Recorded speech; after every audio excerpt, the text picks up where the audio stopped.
দেখেছিলাম যে জনস্বাস্থ্য প্রকৌশলের পক্ষ থেকে কয়েক লক্ষ লিটার তারা নিরাপদ পানি সরবরাহ করার একটা প্রেস রিলিজ আমাদেরকে পাঠিয়েছিলেন, কিন্তু সেই নিরাপদ পানিগুলো আসলে কোন নিরাপদ স্থানে বা কোন বন্যা কবলিত স্থানে বিতরণ করা হয়েছে সেটি এখন আসলে বড় প্রশ্ন। কারণ গতকালও আমরা মাঠ পর্যায়ে গিয়ে যেটি দেখেছিলাম যে ত্রাণের যে খাতা সেটি জেলা প্রশাসনের তালিকায় ভরপুর থাকলেও মাঠ পর্যায়ে আসলে ত্রাণের কোনো চিত্র আমরা দেখতে পাইনি। এই যে আরও একটি বাড়ি বের করার চেষ্টা করছেন।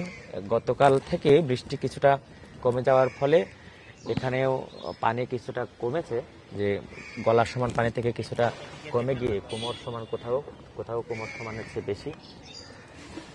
কিন্তু এখনও সংকট বিপদ কাটেনি, কারণ আবহাওয়া অফিস থেকে যেটি বলা হচ্ছে যে আগামী আরও কয়েকদিন বৃষ্টি থাকতে পারে, এবং ইতিমধ্যে গতকাল রাতে বৃষ্টি কিছুটা কমলেও আজকে সকাল থেকে কিন্তু বৃষ্টি ছিল। এই মুহূর্তে বৃষ্টি নেই, সে কারণে আমরাও চেষ্টা করেছি যে দুর্গত এলাকার মানুষের কাছে পৌঁছাবার, এবং সে মানুষের যে হাহাকার সেটি আসলে এখানে না আসলে বোঝা কোনোভাবেই সম্ভব নয়।